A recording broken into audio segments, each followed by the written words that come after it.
Welcome back to Healthwise. I'm Reggie Tatum, and with us is Dr. Michael Burnell, and we were talking about his practice and some of the things he was doing, and also wound care. Now we're going to kind of talk about something that people don't like to talk about and are real hesitant. We're going to talk about hospice, and I was going to let Dr. Burnell explain that, but as you know, that's that time when, hey, we got to let go and just try to make the person comfortable. Doc, tell us a little bit about it. Well, Hospice is a great organization that I'm happy to be affiliated with, specifically Louisiana Hospice and Palliative Care. I'm board certified in Hospice and Palliative Care, as is Dr. Harmon that I'm in practice with. And when patients have exhausted most of their medical options, including chemotherapy, surgical interventions for various types of cancers or medical conditions, end-stage heart disease, end-stage lung disease, and just general declining health with advanced age. Hospice is a good alternative in keeping that patient comfortable. I think oftentimes there's a misconception that hospice can hasten death, and I always scowl when I hear that, because patients or patients' families say, "Oh, I'm not ready for hospice. Y'all are gonna kill me." And I'm like, "Oh, anything but that."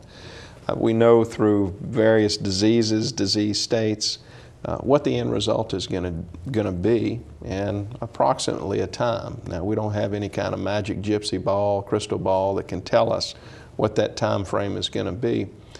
But there's other indicators that you can look at, additional medical problems that they have, age, lab values,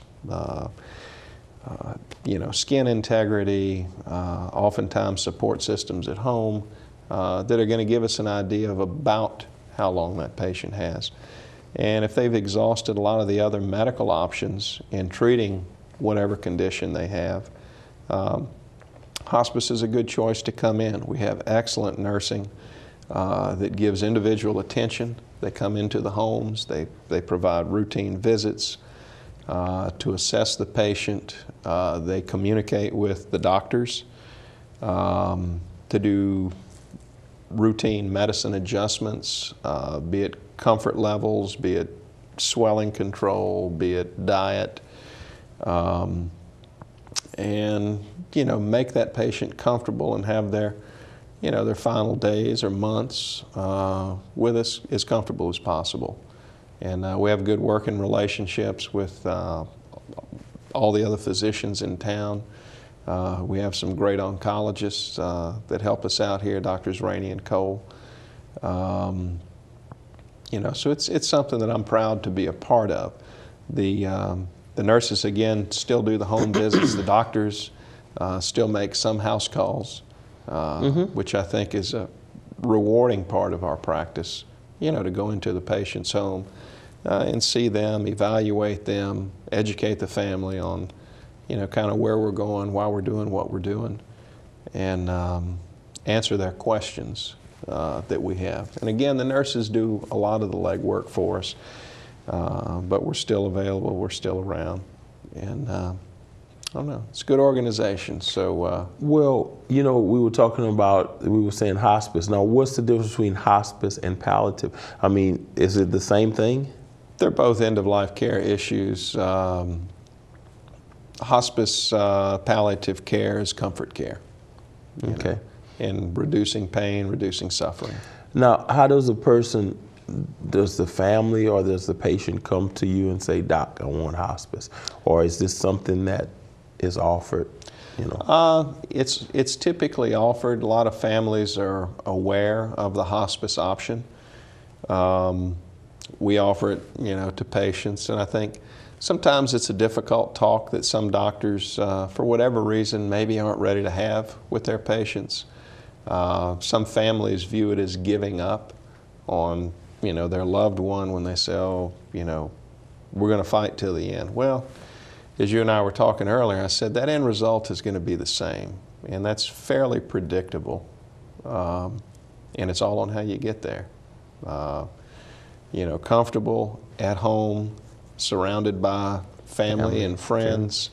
And that's the objective, is dying with dignity, dying at home. It's of course available in the nursing home. We can do inpatient hospice care in the hospitals. And there, you know, there's different rules that apply to each setting. And that's where we have excellent support staff that can educate families and let them know what their best option might be, you know, with hospice care. But it is, again, a great organization that does a lot of good for a lot of people. Okay. Well, I mean, like I said, like you said, so generally does the hospital, you know, you said that it's offered. So I guess the hospital has workers, social workers. If someone is in the hospital, they would go and talk to them about hospice. They can hospice. approach the families. I mean, you know, just to make up an example, and I always hate doing that. Somebody that has, you know, either in advanced age, a pneumonia, refractory, they're not responding to antibiotics. It looks like they're, all the interventional measures that they're doing are just not helping the patient. Well, maybe it's time to back off and, you know, call in comfort care, hospice, right, to make mom or dad or whoever it is comfortable. And the nurses typically go, will evaluate the patient and then call the doctors, and if you know, they qualify based on the different criteria, then the doctor will go by and talk to the family. Okay. Does that include pain management also, if necessary? Because I know a lot of times with oncologists and, you know, well, not, you know, a lot of times we see pain and, you know, and sure, they're going to have to, you know, have some kind of pain. So does hospice take care of that, you know, or the doctor in hospice? The doctor directs the pain management medicines with, you know, with the nursing staff, and they're administered. And you know, our objective is certainly to get the patient comfortable. And sure, when they're comfortable, I think they're able to relax, they're able to enjoy family, friends, you know, grandkids, whatever it is. I said, when it comes my time, I said I'd like to be, you know, looking out my window, looking at my yard or whatever, not in an ICU, in a hospital with no windows, bells and, you know, dinging, and you know, just kind of a chaotic setting. To me, it's chaotic anyway, when it can be different. Okay, Doc. Well, after this brief time for our sponsors, we'll come back and we'll talk a little bit more about some of the things that you do in Opelousas. Sure.